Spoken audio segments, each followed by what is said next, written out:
Fernand Fellenberg, the young lord of House Fellenberg, which is the wealthiest family in the army and empire, was studying in the Department of Magic at the Imperial Academy. He had a solid top-tier education. Plus, he was born into wealth. Life pretty much handed him everything on a silver platter. Obsessed with money, he often tells everyone that nothing is more valuable than cash. He would spend his days chatting with merchants, or rather, berating the poor guys who couldn't meet their sales targets, which he always expected to be doubled. But as the saying goes, trouble can strike out of nowhere. One day, while he was discussing a certain merchant with a servant, who wasn't really making much progress despite claiming his sales were booming, Fernand agreed but still felt it wasn't enough. Suddenly, out of the blue, the merchant got hit by lightning. Just like that. The shock was so severe that his face twisted in shock. At that very moment, a soul approached him. He asked who it was, and the soul smiled widely, excited to have found someone to possess. Out of nowhere, a huge hand reached for his head and started pouring some strange, incomprehensible stuff into him. Fernand instinctively realized it was trying to take over his body. He gathered some mana to fight back. Even though the entity came at him like a bolt of lightning, surprisingly, it wasn't too difficult to push it away. However, a part of it had already seeped into his body. At that moment, unfamiliar memories began to flood his mind. Fernand opened his eyes in a panic, and someone asked if the young lord was all right. He looked completely charred. It was hard to say he was doing fine. Then, strange writing started appearing in front of him. Prophecies about the end of the world, the coming of 72 demons, and getting kicked out of his family. On top of that, he would end up as a beggar and lose all his cash. The kid's future looked worse than anything he could have imagined. Losing the entire world? Sure, that was bad. But going broke? That was just too much to handle. From that moment on, he began to try and figure out what had happened, what that thing was that attempted to take over him, and how those memories ended up inside him. Unfortunately, he never found any solid answers. But one thing he was certain of was that there was a strong possibility those prophecies might actually come true. Why? Because ever since he got those memories, he had been using them to rake in a ton of money. The issue was he wasn't happy about it because that meant the memories were likely real. And if they were, then one day he would lose everything. He offers him a cup of coffee, but Fernand declines. He picks up a small newspaper, glances at it, and the guy keeps watching him. Then he asks if the kid's been feeling strange lately, and Fernand says no. But the guy is convinced something's off. He's been looking seriously troubled for about 6 months now. Out of nowhere, Fernand just starts drooling like he's lost in some random thought. And recently, he's been making impulsive choices, which is totally not like him since he used to be the negotiation king. The guy is sure it has something to do with that lightning strike. Fern stays quiet, deep in thought. He doesn't want to admit it, but everything that happened back then is still gnawing at him because he knows he's destined to end up a beggar. That's when he sees a name in the paper, Ain't Armian. And just like that, he gets angry. The jerk had actually shown up. Fernand storms off, saying he's heading south. The guy just stands there, confused, thinking this kid's really not all there lately. The Imperial Academy is located on a distant island, huge and expansive, but definitely constructed entirely with magic. Everything there is fake. No doubt about it. But our guy is there today because it's finally time to see if the prophecy holds any truth. Out of everything written in that prophecy, 3 parts really stood out to him. The part where he loses all his cash, the part where he ends up as a beggar, and that third part, Yakin, where he finds himself broke. Just those 3 futures felt unbearable. Actually, there's more to it. There's one version of the future where he becomes a beggar. Sure, but there's also another where 72 demons from the Solomon River invade the land. And then there's a third thing that happens, an Armenian, the one destined to save the world from those demons. That name is known throughout the entire empire. Why? Because he's a direct descendant of Emperor Calenus Armenian. The House of Armenian literally founded this whole place. That was 1,000 years ago, though, and these days they've lost all the power they once had. Still, the prophecy clearly states that the one known as an Armenian is the main character of the story. After passing the entrance exam for the school, he comes to this region to follow a map given to him by the emperor. From that point on, he enters the academy and a ton of events unfold. All of which were written in that novel. Fernan got implanted in his mind, which means that if Fernan runs into that guy here, the prophecies must be real. But the reason he's searching for it isn't just because he's the prophecy hero. He's also directly linked to Fernan's miserable future. He's the one who delivers the letter saying Fernan's been kicked out of school. And the worst part is, Fernan has no idea why that jerk was responsible for his downfall. All the text said was that Armenian viewed Fern and Fellenberg as something. It wasn't clear. But because of that, he found him disgusting. With the writing being vague and twisted, there's no way to know what caused what. But on the surface, it looked like it was about Fernan teaming up with demons or something similar. He jumps off his path, glances around, and asks if this is the right spot. There was supposed to be a dungeon left by the first emperor of the Armenian family. Inside, it was rumored there was a sword that contained the spirit of Royal Knight Gardner, if the book was accurate. That sword is what Int would use to kick off his battle against the demons.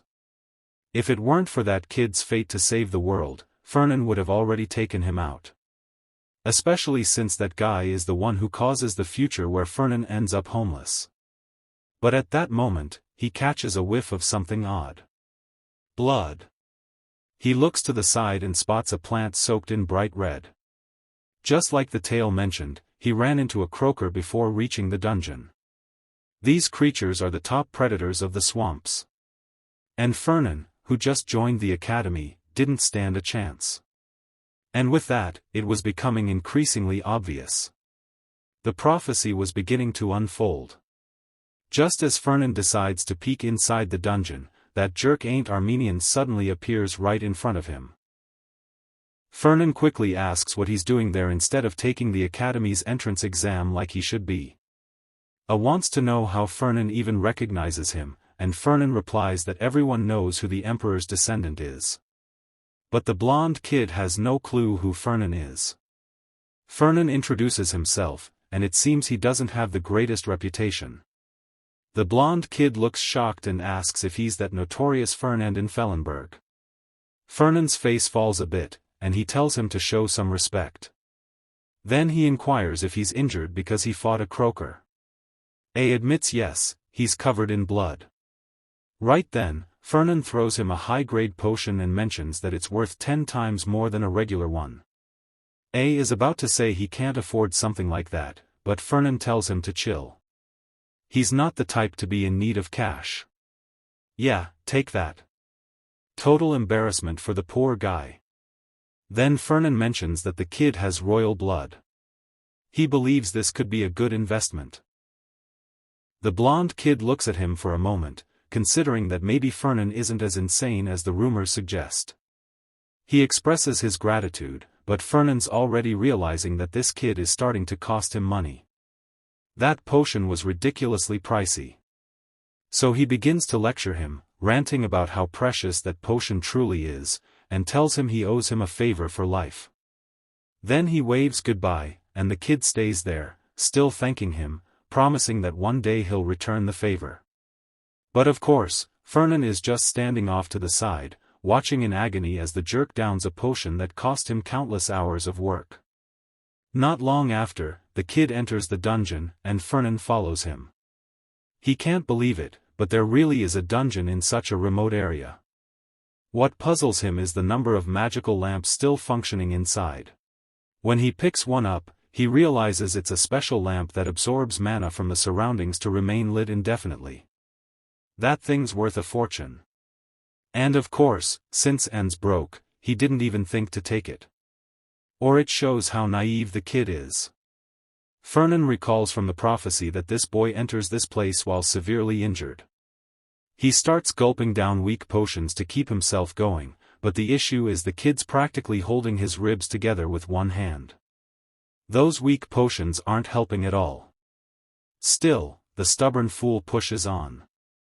Then, all of a sudden, his eyes light up, an instinctive response. On an altar lies a plain-looking sword. Plain-looking, right? It's a huge, gleaming sword shining under the light. How is that plain? A grips it tightly. And in that moment, its light fills the entire cave. When A opens his eyes, he's no longer in the dungeon. Fernan witnesses it happen. The kid didn't leave the room, and he's not anywhere inside. He just disappeared. The stone still bears the imprint where the sword once rested. This only frustrates Fernan further, as it signifies that the prophecy continues to unfold. This also implies that the letter of expulsion could arrive any day now. He will lose his title as the head of House Fellenberg. He'll face public disgrace. His father will instruct him never to show his face again. Seriously, what kind of message is that? It's just a polite way of saying, "I'll for your life, kid." Fernan scratches his head in disbelief. He can't fathom that he's actually walking straight into poverty. What sort of cursed future is this? An Armenian is the hero, the one destined to save everyone, yet also the one who will completely ruin Fernan's life. Nevertheless, he can't deny the truth. The boy is like a stock on the rise, continually increasing in value. The real dilemma is that their personalities are completely incompatible. Fernan is solely focused on money and profit, while A army is driven by honor and justice. If Fernan reveals too much of his true self, he risks losing any chance of connecting with the guy. He admits it's a challenging situation. The butler inquires about his thoughts. Fernan turns to Hyde for his opinion. There's a particular investment opportunity that could yield substantial returns if they pursue it. Hyde expresses his willingness to invest without a second thought. Fernan concurs but then questions, what if the individuals managing this investment have personalities that clash entirely with his own? Hyde reassures him that it's not an issue. The Duke always said, even personalities can align when money is at stake. This gives Fernan pause, leading him to think, yeah, he's right. No need to complicate matters. The principles remain the same: invest, take the risk, and reap the rewards. Conflicting personalities can be overlooked when the potential profit is so significant. Still, he requires more information, and he needs it from Ain't. So, at that moment, he declares that he's heading out. The brother attempts to remind him about their upcoming meeting with someone, but the boy has already left. At the academy, your dormitory is determined by your rank. If you're in the top 10, you're living in luxury. If you're ranked between 11 and 30, you still get a pretty good room. But if you fall below the top 30, you're basically crashing next to the dumpster. Sure, they tried to make everything seem foreboding, but it's still a massive castle. That desperate voice lamenting how disgraceful the dorm is? That's the spirit of the gardener, the one from the sword that hasn't been picked up. The spirit is already on his case, claiming there's no way a descendant could have such pathetic talent. He keeps going on about how embarrassing it is. If the Emperor found out about this, he'd snap the necks of every demon around. That gives him pause. Why is he mentioning demons? The spirit responds that he wouldn't have shown up if demons weren't somehow involved. He mutters that he won't be able to do anything. He's far too weak. Just started at the academy, which only makes the spirit angrier to be brought back by someone so fragile. What a disgrace. AP counters, saying it's the first emperor's fault. He's the one who got rid of the imperial succession system and replaced it with the current system where the 7 noble houses vote. Our guy's family, Armenian, is right at the top. Apparently, the emperor also gave away most of his land to the empire. Wait a minute. Armenian isn't just any family. That means our main character is Fellenberg. The blonde kid continues, explaining that because of all this, they even lost their sword techniques. Basically, he's giving the spirit a rundown of the last century. But seeing how chaotic things are now, he tries to cheer the spirit up a bit. He still has potential. Plus, the spirit could help him regain the family's honor. Maybe his appearance now is part of the Emperor's plan. Then there's a knock at the door, calling out for Arian. Just from the voice, you can probably tell who it is, right? Yep, it's him. That smug jerk is already there in a suit, grinning like usual. He asks if A's busy. A replies, not really. Nothing urgent. Fernan says it's a good time, Finn. They should find somewhere a bit quieter since it's way too hectic in there. A tells him to hang on a sec. He just woke up. But Fernan interrupts, reminding him who gave him the potion, and tells him to get a move on. Clearly, A's trying to conceal the spirit floating right behind him. But it seems like only he can see it. Now, the spirit is curious about who that guy at the door is. A explains that it's a boy from the Fellenberg family. Even the spirit, just revived, knows exactly who they are. Filthy rich and nothing more. He warns A not to get mixed up with people like that. All they have is money. They're not strong. They're not worth it. A figures Fernan's here to collect for the potion. But instead, the first thing Fernan mentions is the sword. Oh right, he brought it along for their little talk. A explains that he just feels safer carrying it around these days. But Fernan already knows that sword is the one containing the spirit of the gardener. A asks why Fernan wanted to meet him. Fernan says it's nothing big. He just invited him to grab a bite, but A's a bit reluctant. The place looks way too pricey. Fernan responds that you can't refuse a senior's invitation, and A agrees to go. So, the two of them sit there checking things out while Fernan quietly observes. The kid seemed nice and laid back, but Fernan sensed he was hiding something. He goes ahead and asks what the boy plans to do after graduating from the academy. Usually, people come to a place like this to broaden their influence. It's strange for someone from the Armenian family to be here, considering they always shy away from this kind of thing. A says he's here because he's fed up with hearing people say his family is washed up. The Armenians still carry royal blood, even if it's just in name. That's why he aims to become a true knight and restore his family's honor. Fernan takes a closer look at his personality. He can already see that the boy is filled with determination, ambition, and a lot of pride in his heritage. They keep chatting about random stuff until the scene changes. Finally, Fernan feels like he's beginning to grasp what kind of person this Armenian really is. Initially, he planned to support him a bit and buy him some things to invest in his future. But looking at the boy's character, Fernan realizes that would just come off as an attack on his pride.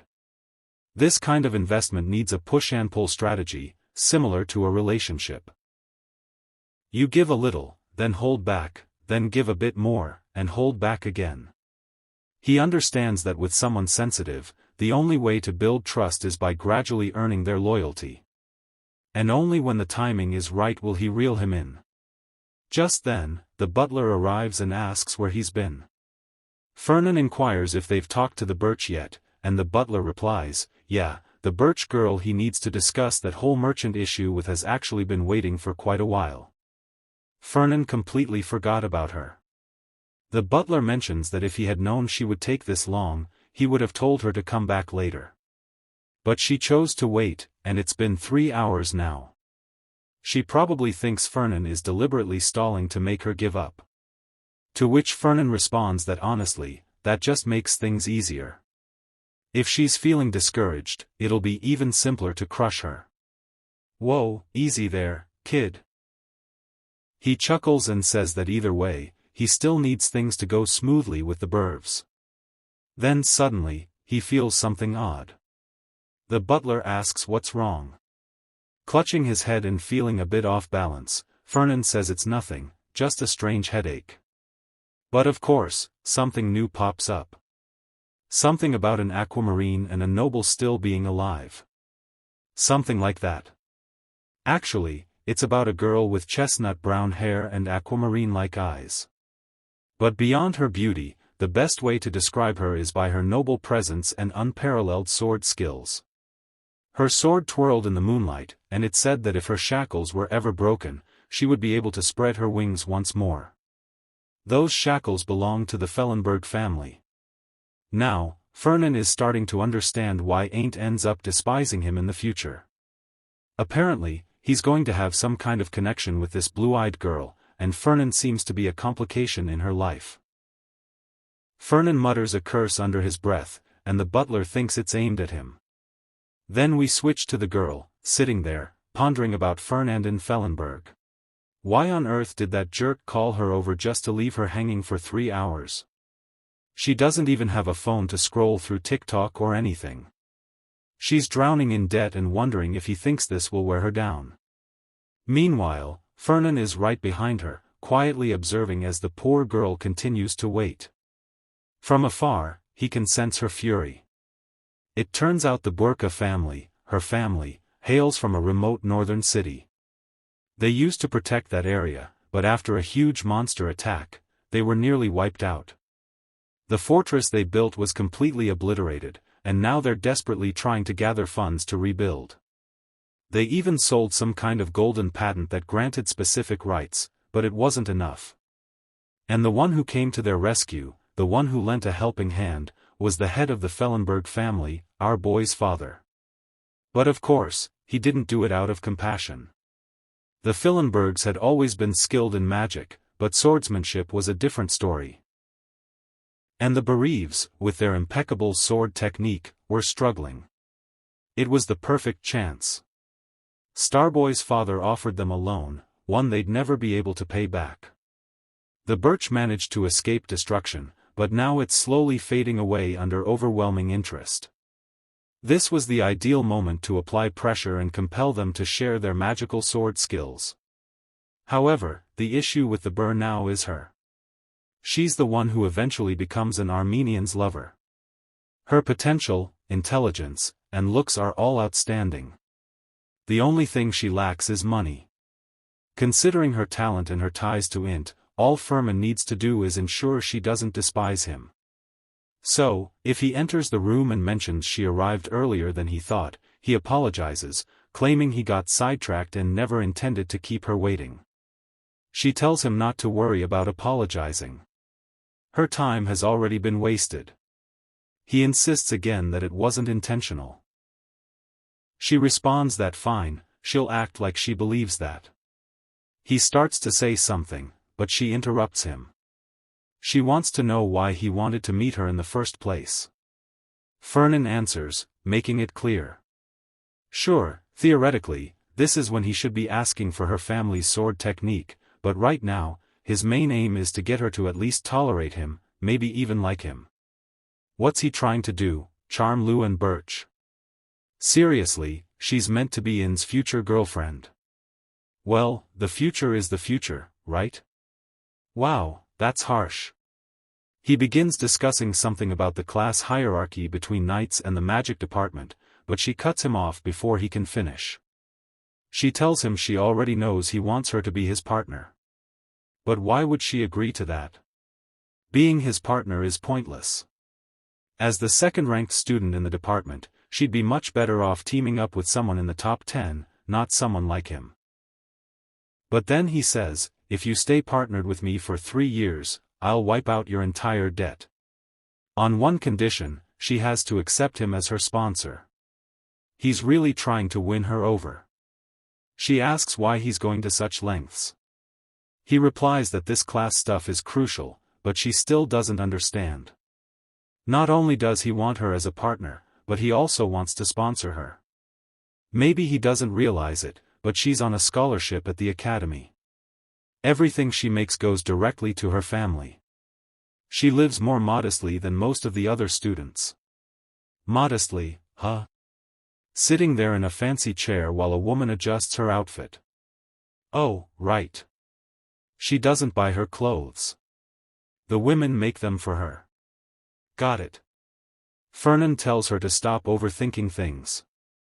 He just wants to invest in her because she's talented, nothing more. But she knows how nobles operate. They never sponsor anyone without expecting something in return. At that moment, Fernan decides. Even if she dislikes him, he's going to make her accept this. He mentions that the Fellenbergs and Berks share noble status. They're meant to be equal and all that. The Berkshires' swordsmanship pride can't hold a candle to the strength, wealth, and royal lineage of the Fellenbergs. Ouch. That stung. She's clearly offended. So Fernan shifts his approach. Even if she hates him, he'll make her take this deal. He tells her directly, stop acting so proud. He wasn't lying when he said she was talented. But now it was time for her to acknowledge it. Phase 2 of the plan. Let's see what he does next. And here he goes, mentioning that he saw her swordsmanship recently. Out of the blue, he starts quoting that exact line from the book, talking about how her sword was noble and beautiful, how it truly represented beauty and life. He knew this would resonate with her. Now that he'd recognized her talent, she'd have no choice but to accept. She looked a bit puzzled. Honestly, she didn't even blush. Looks like our guy really has no charm. He stands up and says he hasn't been able to stop thinking about her fight. The guy goes into a whole speech clearly filled with fluff about how she's been keeping him up at night ever since. She just tells him to cut the nonsense, but he insists he can't. He continues, saying her style of fighting is like a perfect dance and that words can't capture how stunning it is. She finally gives in and says fine. She really didn't have much of a choice, did she? She needs the cash, and he's the wealthiest guy around. A little while later, he mentions that it'll be a 3-year sponsorship deal, but it won't be public knowledge. Actually, it's the maid who's witnessing everything unfold. But for her, the real cost of all this is that Lenuno will have to partner with that money demon for 3 entire years. And that's just not good news. Now she's sounding all sultry, claiming the offer is too tempting to refuse. Plus, the guy said he noticed something in the way her sword moved, potential. The maid asks what exactly he said, and Luina shares with her. He described it as a supreme, noble, beautiful, and living dance. That's when she finally blushes, realizing he seemed to lack the words to capture her beauty. The maid doesn't look too pleased about it. Wow, is she jealous? Let the guy work his magic. Luina admits the jerk has good taste, but if she ever sees that greedy gnome again, she's going to crush him. Yep, the maid's definitely into our boy. She mentions that Kid is clearly using charm tactics. He's got the looks and those intense eyes. Luina catches on right away. The maid's got a thing for that type. Luna says she didn't really feel seduced. She was more wary of the whole situation. Still, with financial support for 3 years, she couldn't turn it down, especially since her family is completely broke. The maid says she understands. But even so, Luina's ranked 2nd, and that Dan Fellenberg is only ranked 10th. Just then, our boy's attendant sneaks in. He says the Lord wants to see Miss Luina. He'll be waiting for her at the training grounds, and she should head there ASAP. The maid grits her teeth while Luina tries to wrap her head around it all. She can't quite figure out what's going on in his mind. And there he is, our guy, walking in style with that magic staff on his back, probably worth 15 quadrillion coins. Lena may be ranked 2nd, but the current number 1 is someone named Alan Donitz. Despite everything, she possessed enough skill to potentially rank among the top 10 strongest on the continent one day. Now, it's our boy's turn to discover if she truly is a hidden talent or not. As she steps onto the training field, she mentions that she still doesn't quite grasp what he's thinking. Fernan clarifies that he's there to show that joining him was a wise choice. She already understands what that implies. He plans to demonstrate it by battling her. So, she cautions him that he doesn't have a chance. At rank 10, all he's likely to do is get defeated. However, she concedes that he's not entirely hopeless. Still, he must realize that the difference between rank 2 and rank 10 is massive. But he simply tells her to come at him already. She replies, okay, she'll give him the opportunity to prove himself. Oh boy, he's already tapping into his magic. Finally, this guy is about to use something beyond just raw cash. Instantly, a flurry of stones comes crashing down towards her. Our boy is chanting in some unfamiliar language, and the attack zooms straight at her, but she effortlessly spins her sword and slices everything apart, all while grinning. In the very next moment, she charges at him. Stash is darting around, jumping left and right. She's closing in quickly. He's genuinely amazed at how easily she's demolishing the entire area. He continues casting spells, but she deflects them as if it's child's play. Then bam, he teleports. Now he's behind her, drawing a magic circle. She realizes the training arena has reinforced flooring designed to withstand all magic. Yet somehow, he's still causing chaos. It makes her hesitate for a moment. Could Fern and Fellenberg really have pulled all this off? He's just been standing there, calmly casting spell after spell, striking his staff against the ground. Now she's beginning to question if Fern and Fellenberg has been concealing his true strength all this time. So the guy's wealthy, attractive, and secretly powerful. Come on, share some of that around. She observes that he's casting multiple spells in quick succession without taking a break, which is baffling. He'd require an absurd amount of mana to make that happen. That power level is definitely not what you'd expect from someone ranked 10th. At this pace, she's really going to lose. She unleashes a tornado, tearing apart all the floating rocks. Fern shows up again, grinning as he watches. The entire training ground is crumbling, with the sky breaking through the ceiling and stones flying everywhere. With her sword ready, she charges at him once more. Another series of slashes. And our guy is still just standing there. Let's see if she can land a hit. But suddenly, the sword clatters to the ground. Wait, no, that was his staff. Looking a bit embarrassed, he admits defeat. She immediately thinks he's just messing with her. Is he really trying to make her look bad? He insists, no, he's completely out of mana. He literally can't do anything else. She gives him a long look. He doesn't seem to be faking it. It all clicks now. He's drained all his mana. There was no way he could have won like that. Since she was able to defend herself, that clearly counts as her win.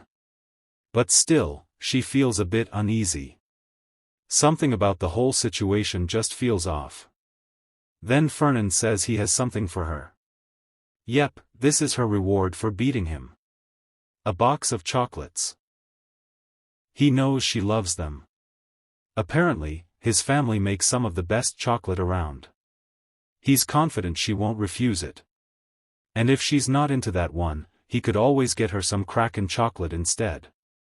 A little dazed and practically drooling, she comments that it seems like he's done some homework on her. He retorts that he wouldn't go that far for someone like her. Vic, is he in love or what? Make a decision. He claims he just looked up a few people in the top rankings. She responds that's exactly what stalking is and turns away. She tells him to stop trying to give her chocolate just because she won a duel. She's not a kid. He pushes a bit more, and she snatches it from his hand, saying fine. But then she halts him. She wants to ask something. How on earth does he have so much mana, enough to unleash so many chain specials one after the other? Normally, that would be impossible for a mage. It's way beyond the usual limits. If he's that talented, why is he only ranked 10th? He grins and says it's obvious. A merchant doesn't need to be in the limelight. This guy intentionally keeps his rank low just to rake in more cash. Not even pride. Even pride takes a back seat to profit. He glances at his staff. Someone nearby asks what's going on. It's Hyde. He wants to know why Fernan burned through all the mana refills and the mana amplifier. Our guy says he had to duel Lena, and she was surprisingly tough. He came fully prepared and still got wrecked. Not only did she defend herself with ease, but his mana ran out long before he could even think about hurting her. Hyde doesn't understand. Why go to such lengths for her? Was she really worth it? Fernan says it's straightforward. She's an investment for the future. Once again, the bubbler's wondering if this is a side effect of that lightning strike to the head. Honestly, our boys just think Hyde was spot on. Her swordsmanship was truly elegant. Now, it makes sense why he was so focused on the Burka family's techniques. Not to mention, Luina really did have talent. So, why was it that in the future she never seemed to shine? Maybe it was her gear, or perhaps something happened along the way. Well, yeah. Our family basically ruined her by drowning her in endless debt. Still, the attendant wants to know what Fernan is going to tell the Duke. After all, he didn't manage to get the legendary sword style from their family. Fernan admits he hadn't thought that far ahead, then asks if this means he's going to lose his position. The butler says no, he won't be exiled. He'll probably just get killed, run over, and left in a ditch. He already sent a letter to the Duke in advance so the guy can be ready to execute him the moment he shows up. Instead of freaking out because he knows things are about to get out of hand, Phton has been trying to keep himself busy and ignore everything. A few days later, the letter finally shows up. He opens it, feeling super anxious, eager to find out what his dad wrote. He's already on edge since the reply came way quicker than usual. The butler confirms it, but mentions that the real worry now is what's inside. Fernan even jokes if his dad sent a separate letter with an execution order. The butler says no, but he's pretty sure today is the last day he'll be working for Fernan since it's the end of the road for him. Deep down, Fernan knows he won't lose his position over this. It'll be because Hyde is being overly dramatic. But when he finally checks the letter, all his father wrote was that he probably got possessed by a demon. Right then, Fernan decides he should go visit the old man. Obviously, he can't let anyone know he got that prophecy or that he knows a bunch of stuff that hasn't happened yet. It's not like he can prove it physically. There's no actual book, just the info in his head.